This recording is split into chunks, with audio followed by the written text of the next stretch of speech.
Just like frogs in a boiling pot of water who don't realize they should probably jump out, Carnival Cruise passengers once again find themselves paying twice as much as ever and getting a heck of a lot less for their money. This one's gonna make you hot and bothered. Plus, every day now, it seems like more and more the walls are closing in from cruise ports who actually just don't want cruise passengers. And a popular Alaska cruise destination joins this growing list of cruise haters. I'm not even kidding, y'all. Let's roll the intro.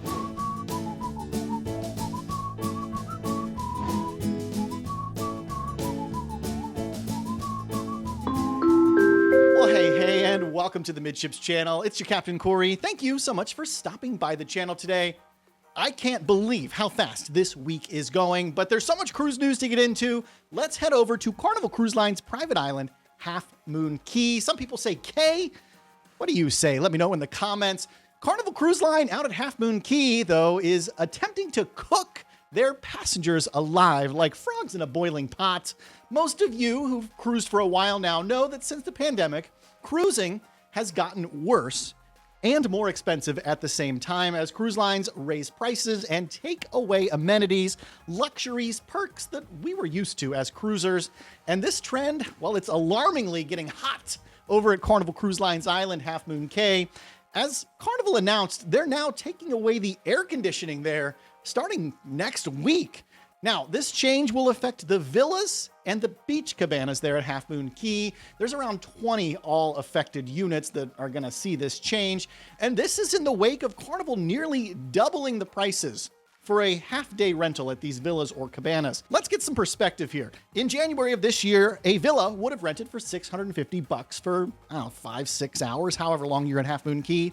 Well, now that rents for $1,000. The cabanas, well, they were $450 like 8 months ago, and now they cost a whopping $700. And for their part now, Carnival say, well, we're taking away the air, but we're gonna be adding fans in place of the air conditioning units. They didn't like the fact that they were air conditioning sort of open air areas. They're saying that it's not very efficient, so they're just going to take it out. However, if you're paying $700 or $1,000 for 5 or 6 hours, well, I would think you should be allowed maybe to use some air conditioning if you're paying that much money.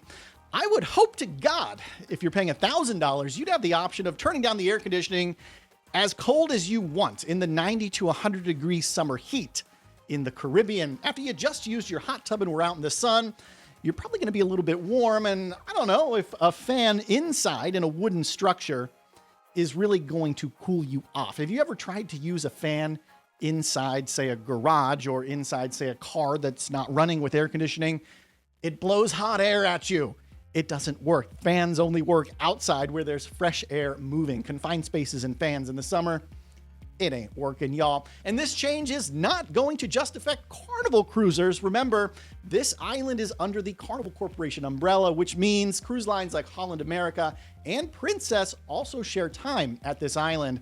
And this makes me wonder, is Princess Cay next on the chopping block for air conditioners? And what about Celebration Cay, which is set to open in Grand Bahama, I think in 2025? Don't quote me.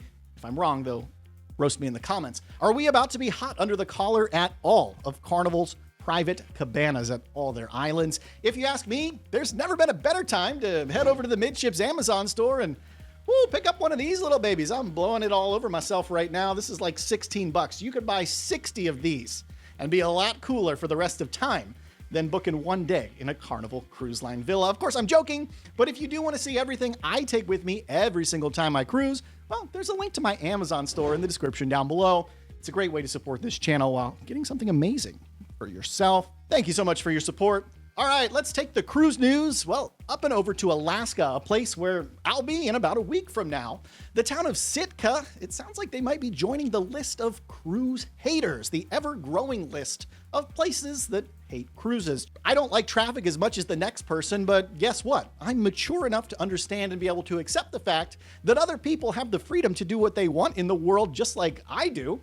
And this past summer, over 500,000 cruise visitors chose to freely go into Sitka, Alaska, and that smashed all previous records for the small town by nearly double. And now one local resident, whose name's Larry, is pretty upset about it, and he decided to draw up a proposal saying that no more than 240,000 passengers should be allowed to visit Sitka annually.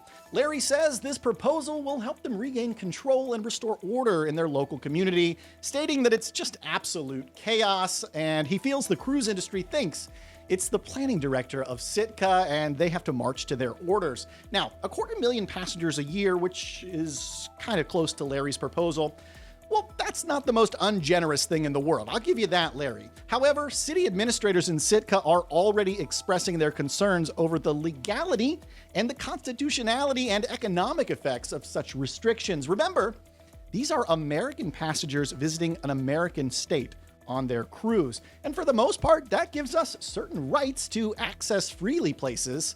Are you listening to us, Bar Harbor? Now, as any person who's cruised to Alaska knows, these are anything but your typical Caribbean cruise crowds. You don't have drunken people stumbling through the streets looking for booze and a wild time or marijuana or whatever. You have people who are looking to genuinely experience nature, local cuisines and customs, learn about the history of the area, and maybe give back a little even. So for the most part, these are the kind of people that tend to be extremely respectful, extremely clean, and extremely quiet, from my experience. And I've taken several Alaskan cruises, and those, honestly, they're the kind of people that I really like to spend time with, and I'm sure most of you do as well. So only time will tell whether or not Sitka is going to be Sitka cruise ships. There had to be one dad joke today, right? Hey, if you made it this far into today's episode, well, why don't you join the 20,000 plus other Midships subscribers who are happily consuming cruise news in a fun, lighthearted, and informal way here in the Midships channel? Just click the subscribe button. While you're down there doing that, do me a huge favor, slam that thumbs up button if you wish. All these cruise lines would stop charging us more and giving us so much less. Thank you so much for stopping by the channel today. And as always, we'll see ya on the Midships. La la la la la la la la la la la la la la la la la la la.